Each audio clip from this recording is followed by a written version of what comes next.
Welcome to Prince Sheldon House. आज हमारे exercise number 84 60 words a minute.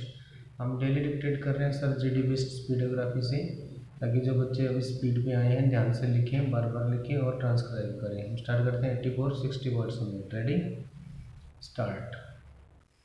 Then again there was a consistent demand of the house that we should reduce the cost of fertilizers. Here we have not subsidized the industry or the factories. We have subsidized the farmers. Direct reduction should be there.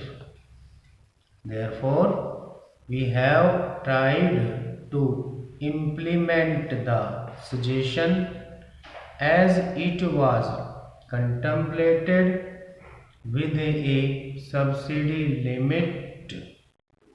You might have seen that the subsidy has gone up this year to rupees 3000 crores.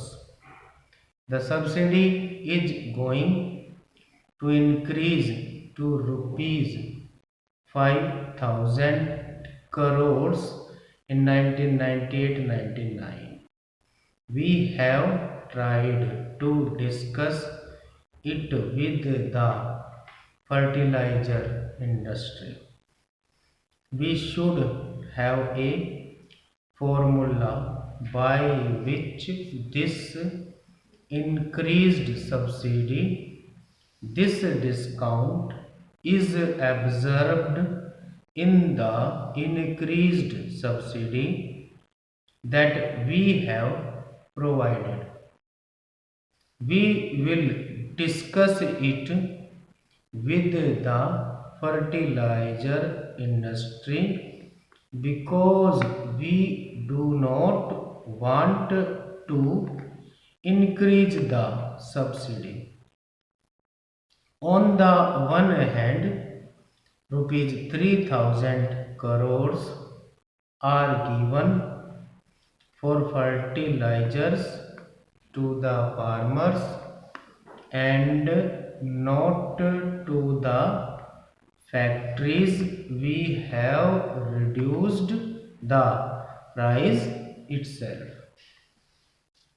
We have tried to get within the subsidy that has been budgeted. So we have tried to reduce the cost of insecticides, pesticides and weedicides.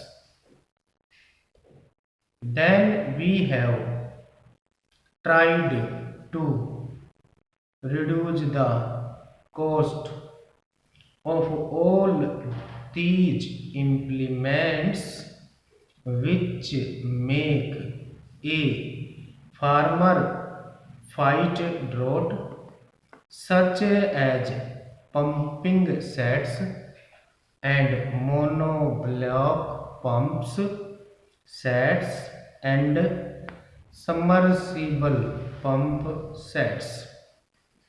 We went through many articles. Many of them are already tax free or are having nominal tax or title tax. This is how we went through the whole tax structure. There are many items on which already there is no tax or there is very little tax. Whatever items remained, we have tried to reduce tax on those items. We have done so mainly because we want the production of insecticides and pesticides should go up and the demand should also go up. The availability of short-term loans goes up, and that way we are helping the farmers. Then simultaneously we have tried to go into another problem which is a related one. How can we give more employment to the increasing number of unemployed and semi-employed village youth? Therefore, we have provided a structure to encourage village industries so that outsiders cannot exploit the villagers. Therefore, we have thought of village industrial cooperatives, and we have exempted all taxes for production in the village industrial cooperatives, that is to create self-employment in villages to promote the rural industrialization. Thank you. Stop.